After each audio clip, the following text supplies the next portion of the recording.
So you talked about, one of the sort of components of designing employee experience is meeting people, employees where they are, i.e.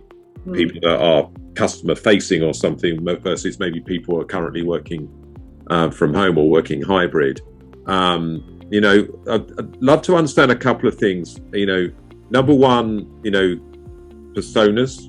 How what are some of the considerations that companies might make around developing personas, and then maybe if you could walk us through a few examples of employee journeys and how they might differ depending on some of those, on the individual and some of those personas and circumstances as well. I think that would be really good. Yeah, so I think personas absolutely have a place in designing the employee experience. But I would also say that we need to go a level down from that as well. Because just to say somebody has the persona of a retail shop floor worker, for instance, is not really addressing them as an individual. And I think that's, for me, is the next level of employee experience. It's really recognizing the individual conditions for people to be successful in. And that really flows nicely into the whole importance of diversity and inclusion in your business. People like to consume information in different ways. People like to work in different ways. Some people are very visual. Some people respond better to kind of written type communication, for instance. Some people want to work different hours in different ways. So I think we need to be using personas initially to kind of create that first level of categorization.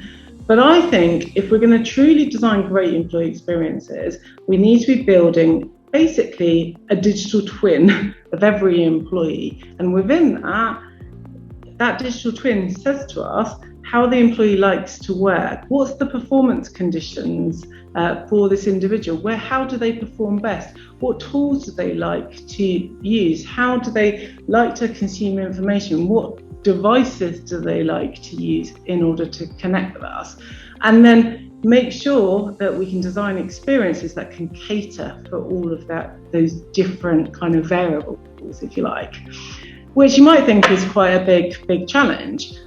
But I would say, actually, if you can build up that picture, the way that we can deliver, for example, within ServiceNow, we can build those workflows in the platform, but we can expose it out in many different ways based on what that end user's preferences are. So it's not a case of extra work for everybody in terms of building those experiences. You're just surfacing them in a way that makes most sense to that employee. And I think your second part of the question was around some examples. Yeah, sorry, I asked a very long question, so it was a bit tough to remember the whole thing. So yeah, just a few examples of some of those employee journeys, I think. Yeah, so I think one that we kind of all recognise is the onboarding journey. We've all been a new employee within an organisation at some point. And that's a really good example of making sure that regardless of the type of employee, if you like, you still get a good, consistent experience. And I think what we're seeing now is a lot of customers saying to me, look, I've designed my onboarding experience very much for the physical world. And in ServiceNow, for instance, we used to have a big cohort of people that would come into the office on the same day. You'd have a load of different sort of presentations. You'd be guided through a number of key tasks, and you'd have this lovely network, if you like, straight away that you built on day one. Suddenly, then we were completely virtual. So it was a case of, okay, well, how do we make this work in a virtual world?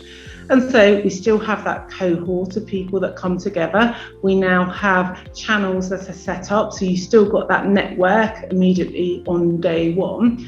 We did things like making sure that people were able to choose which device they wanted, and it was sent to their house with guided instructions for them how to set it up. And then we made sure that we put in those regular touch points with different people in the office, well, not in the office, different people in the organisation that they would have got if they'd come into the office.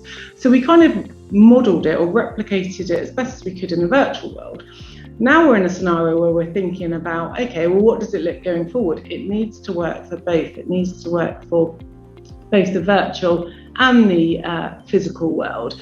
And that gives us a lot of opportunities, actually, because if we can do that, it means that when we're recruiting new people, as offices open up, people can come into the office and be part of that cohort physically if they want to, and that is their preference and if they feel comfortable. But if they want to be virtual, they can still be part of that same onboarding experience.